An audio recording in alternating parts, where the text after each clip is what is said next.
बिस्मिल्लाहिर रहमानिर रहीम।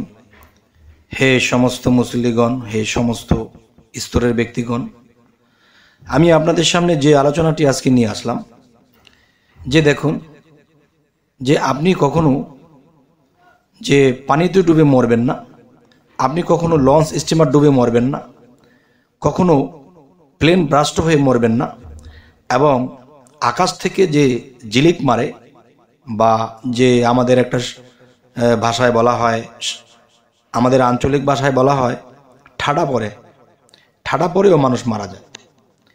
তাহলে এই ঠাডা পড়ে আপনি কখনো মৃত্যুবরণ করবেন না, তাহলে এটা কি আমি গ্যারান্টি দিতে পারি?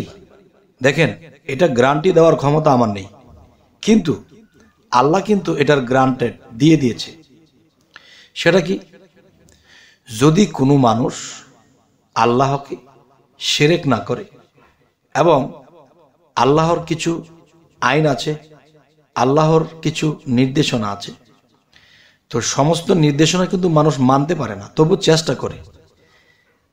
কিন্তু দেখেন যে আপনি যদি মনে করেন যে একটা মানুষ যদি তার মৃত্যুবরণের সময় হয় তখন তার ভিতরে যে কোনো একটা জিনিস নাড়া মারে, যে কোনো একটা জিনিস জাগ্রত হয়, কিন্তু কখনো কেউ স্পষ্ট বুঝতে পারে, আবার কেউ এটা বুঝতে পারে না। তাই আমি বলবো যে অনেকের মনে আগাম দেয় যে আমার বুঝি সময় কম, মনে হয় আমি আর বাঁচব না।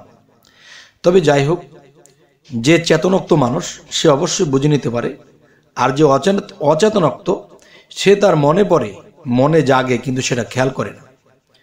তাই আমি বলবো, যদি কখনো কেউ দেখা যায় বুঝতে পারেন যে খুব ঝড় তুফান নামছে এবং আমার গন্তব্যে ফিরতে আমার হয়তো আধা বেলা লাগতে পারে, এর মধ্যে যেভাবে ঝড় তুফান নামছে, কোনো আত্মীয় স্বজনের বাড়ি নেই, কোনো এমন স্থান নেই যে কোথাও গিয়ে মাথা জায়গা করার একটা জায়গা আছে, এরকমও নেই, তখন এমন এক জায়গা দিয়ে আসছেন দেখা যায় প্রায় মানুষ বন্দে ঘাটে বা বিভিন্ন স্থানে মানুষ সেই জিলকির ঠাডা পড়ে মারা যায় এবং শরীরটা সিদ্ধ হয়ে যায়।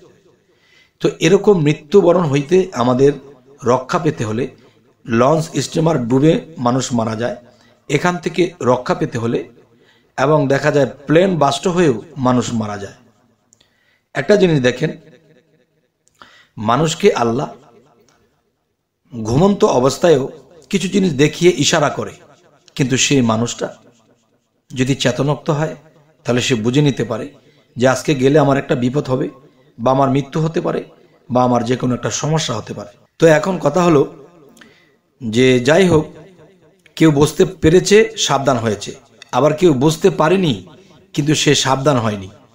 তাই আমি বলবো যে লঞ্চ স্টিমার ডুবিয়ে মারা যায় এবং ঠাডাতেও মারা যায় এবং দেখা যায় প্লেন বাস্ট হয়ে মারা যায়, বা রাস্তার মধ্যে আপনি খুব সাইড দিয়ে আপনার আইন মতো আপনি হাঁটছেন, আপনি গাড়ি থেকে অনেক দূরে কিন্তু গাড়ি আপনার উপরে উঠিয়ে দিয়েছে, এরকম হয়। তাহলে এই ধরনের মৃত্যু হতে আমাদেরকে বাঁচতে হলে আল্লাহ কিন্তু এর কিছু ব্যবস্থা রেখেছে। দেখেন যে সর্বসাধারণের মধ্যে সবাই কিন্তু আয়াতুল কুরসি পাঠ করতে পারে না, তবে অন্ততপক্ষে দেখা যায় কি যে মানুষ যে সূরা ফাতিহা পারে এবং সূরা ইখলাস, কুল হুয়াল্লাহ সূরাটা অন্তত পারে, সাথে ফালাক এবং নাস। তাহলে সর্বপ্রথম 7 বার ফাতিহা, 7 বার ইখলাস এবং 1 বার ফালাক, 1 বার নাস, এটি পড়ে নিজের বুকে ফু দিতে হবে এবং হাতের মুষ্টির মধ্যে ফুঁক দিয়ে মাথা হইতে একেবারে পাতা পর্যন্ত মুছে দিতে হবে। তখন সকালবেলা যখন আপনি ঘর থেকে বের হয়ে যাবেন তখন কি হবে? তখন আপনার আশেপাশে আল্লাহ তাআলা ফেরেশতা নিযুক্ত করে দেবে। দেখো, সে আমাকে স্মরণ করেছে, আমি এক, আমি অদ্বিতীয়, আমি জন্ম নেই না, আমি জন্ম দেই না, তাহলে সে স্বীকার করেছে এবং সে সিরাতুল মুস্তাকিম যেই ফাতিহা সূরাটির মধ্যে সিরাতুল মুস্তাকিমের কথা বলা হয়েছে, সে সহজ সরল পথের কথা বলেছে আমার কাছে। এখন সে যে সহজ সরল পথের কথা বলে এবং শয়তানের ওয়াসওয়াসা থেকে সূরা নাস, সূরা ফালাক এসব পড়ে যখন সে বের হয়েছে, তাহলে তার যেই রাস্তায় সমস্যা বা কোনো বিপদ আপদ এসব হইতে তাকে রক্ষা করা আমার দায়িত্ব। হে ফেরেশতা সকল, সে সকালে পরে বের হয়েছে, তাকে সন্ধ্যা পর্যন্ত তাকে দেখে রেখো। আবার সন্ধ্যায় পাঠ করেছে, সারা রাত্র তাকে দেখে রেখো। তবে হে সমস্ত জগতবাসী, আজকের যে কথাগুলো, এই কথাগুলো খুবই মূল্যবান, কিন্তু আমরা এগুলো মানি না, যার ফলে বিপদগ্রস্ত হই।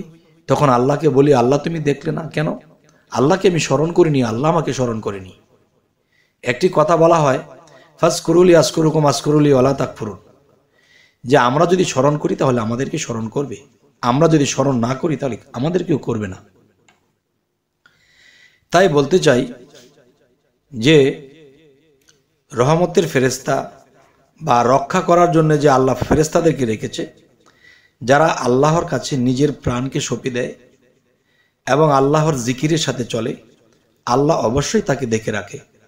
কারণ একটা জিনিস দেখেন, যে আমরা যখন ঘরে আসি বা ছোট ছোট বাচ্চাদেরকে যখন আমরা ডাকি কিংবা আমাদেরকে যখন ডাকে, একটা বাচ্চা মা বলে ডাকতেছে, মা, মা বলতেছে কি বাবা, কি বলো বাবা বলো, তাহলে সেই ছেলেটি কিন্তু একবার মা বলেছে, আর মা কি বলতেছে, বাবা বাবা বলো বাবা, 3 বার বলেছে। তাহলে আল্লাহ কিন্তু দয়াশীল, মায়াশীল।